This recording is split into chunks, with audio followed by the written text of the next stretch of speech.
வணக்கம் நண்பர்களே. டிஎன்பிஎஸ்சி தேர்வுக்கான உங்களுடைய தயாரிப்புல நடப்பு நிகழ்வுகள் ஒரு முக்கியமான அங்கம். இன்னைக்கு நடந்த முக்கியமான நிகழ்வுகளை தேர்வு நோக்குல எளிமையா வேகமா ஒரு பார்வை பார்த்துடலாம் வாங்க. சரி, இன்னைக்கு நம்ம என்னென்ன தலைப்புகளை பார்க்க போறோம்னா, முதல்ல நம்ம தமிழ்நாடு செய்திகள், அப்புறம் முக்கியமான அரசு திட்டங்கள், பொருளாதாரம், பாதுகாப்பு, கடைசியா சுற்றுச்சூழல் மற்றும் வரலாறு ஒவ்வொன்றையும் தெளிவா பார்க்கலாம்.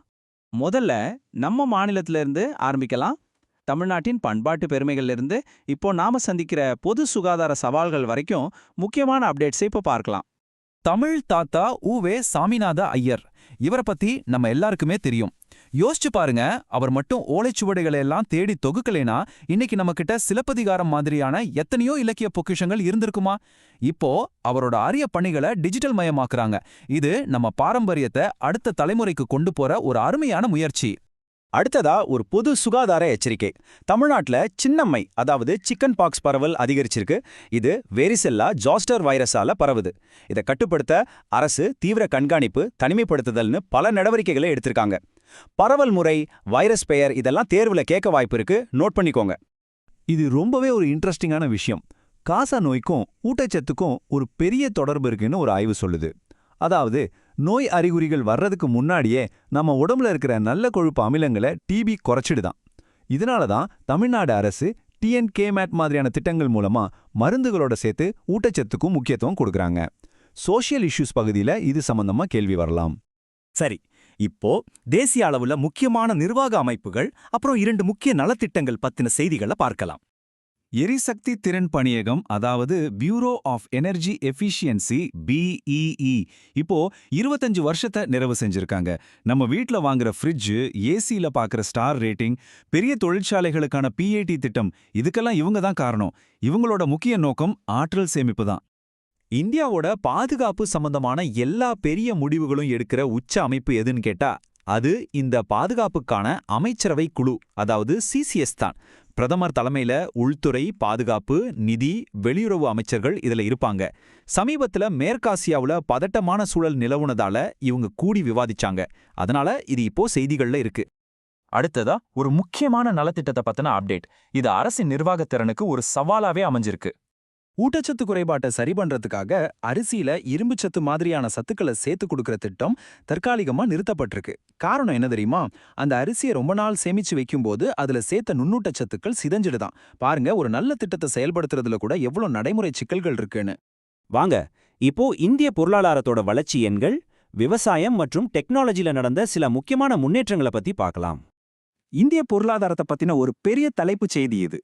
புள்ளியியல் அமைச்சகம் என்ன சொல்லியிருக்காங்கன்னா, வர 2025-26 நிதி ஆண்டுல நம்மளோட உண்மையான ஜிடிபி வளர்ச்சி 7.6% இருக்கும்னு கணிச்சிருக்காங்க. இது ஒரு நல்ல வளர்ச்சி. நீங்க இந்த அட்டவணையில பாத்தீங்கன்னா தெரியும், கடந்த சில வருஷங்களா இந்திய பொருளாதாரம் ஒரு நிலையான வளர்ச்சியில போயிட்டு இருக்கு. இதுக்கு முக்கிய காரணம் உற்பத்தி துறையோட பங்களிப்பு தான். இது ஒரு வரலாற்று சிறப்புமிக்க தருணம். இந்தியாவிலேயே முதல் முறையா ஒரு குறைக்கடத்தி, அதாவது செமிகண்டக்டர் ஆலை குஜராத்ல திறந்திருக்காங்க. கிட்டத்தட்ட 22,500 கோடி ரூபாய் முதலீடுல மைக்ரான் டெக்னாலஜி இதை அமைச்சிருக்காங்க. தொழில்நுட்பத்துல தற்சார்பு அடைய இது ஒரு மிகப்பெரிய படி. விவசாயத்துறையில தென்னை விவசாயிகளுக்கு ஒரு நல்ல செய்தி. மத்திய பட்ஜெட்ல தென்னை மேம்பாட்டுக்குன்னு ஒரு புதிய திட்டத்தை அறிவிச்சிருக்காங்க. இதோட நோக்கம் பழைய தோட்டங்களை புதுப்பிச்சு அதிக மகசூல் தர்ற ரகங்களை ஊக்குவிக்கிறது தான். தமிழ்நாடு மாதிரி கடலோர மாநிலங்களுக்கு இது ரொம்பவே பயனளிக்கும். இப்போ நம்ம கவனத்தை சர்வதேச அரசியல் பக்கம் திருப்புவோம். ஒரு முக்கியமான சர்வதேச மோதல் மற்றும் இந்தியாவோட பாதுகாப்பு தொழில்நுட்பம் பத்தின அப்டேட்ஸை பார்க்கலாம். மேற்கு ஆசியாவுல நிலைமை ரொம்பவே பதட்டமா இருக்கு. அமெரிக்கா இஸ்ரேல் கூட்டணி ஒரு பக்கமும் ஈரான் இன்னொரு பக்கமும் நேரடியா தாக்குதல்கள்ல ஈடுபட்டிருக்காங்க. இதனால அந்த பகுதி முழுவதுமே ஒரு போர் சூழல் நிலவுது. இந்த மாதிரி சூழல்ல ஏவுகணை பாதுகாப்பு அமைப்பு, அதாவது மிசைல் டிஃபென்ஸ் சிஸ்டம் ரொம்ப முக்கியமாகுது. சிம்பிளா சொல்லணும்னா, எதிரி நாட்டு ஏவுகணை நம்மள தாக்குறதுக்கு முன்னாடியே அதை வானத்திலேயே கண்டுபிடிச்சு தடுத்து அழிக்கிற ஒரு பாதுகாப்பு கவசம் தான் இது. இது எப்படி வேலை செய்யுதுன்னா, முதல்ல ரேடார் எதிரி ஏவுகணையை கண்டுபிடிக்கும். உடனே நம்ம கட்டளை மையம் ஒரு இடைமறிப்பு ஏவுகணையை ஏவும். அது போய் எதிரி ஏவுகணையை நடுவானையிலேயே தாக்கி அழிச்சிடும். கடைசியா தாக்குதல் வெற்றியான்னு ரேடார் உறுதி செய்யும். இந்த மொத்த ப்ராசஸும் சில நிமிஷத்துல நடந்து முடிஞ்சிடும். இந்தியா கிட்டையும் ஒரு சக்தி வாய்ந்த பல அடுக்கு ஏவுகணை பாதுகாப்பு அமைத்து இருக்கு.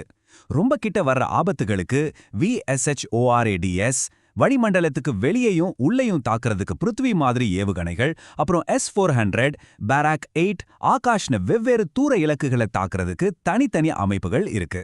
இது தேர்வுல ரொம்ப முக்கியமான பகுதி, கண்டிப்பா தெரிஞ்சு வச்சுக்கோங்க. சரி, இப்போ நம்மளோட கடைசி பகுதிக்கே வந்தாச்சு. சுற்றுச்சூழல், வரலாறு மற்றும் பண்பாடு தொடர்பான சில முக்கியமான நடப்பு நிகழ்வுகளை பார்க்கலாம். 9வது சீக்கிய குருவான குரு தேக் பகதூர் அவர்களின் 350வது தியாக ஆண்டு சமீபத்தில் அனுசரிக்கப்பட்டது. மத சுதந்திரத்திற்காகவும் மனித உரிமைகளுக்காகவும் தன் உயிரையே தியாகம் செஞ்சவர் அவரு. அவருடைய வாழ்க்கையோட முக்கிய கட்டங்களை நீங்க இங்க பார்க்கலாம். இந்திய வரலாறுல இது ஒரு முக்கியமான நிகழ்வு. சுற்றுச்சூழல் சம்பந்தமா ஒரு நல்ல செய்தி.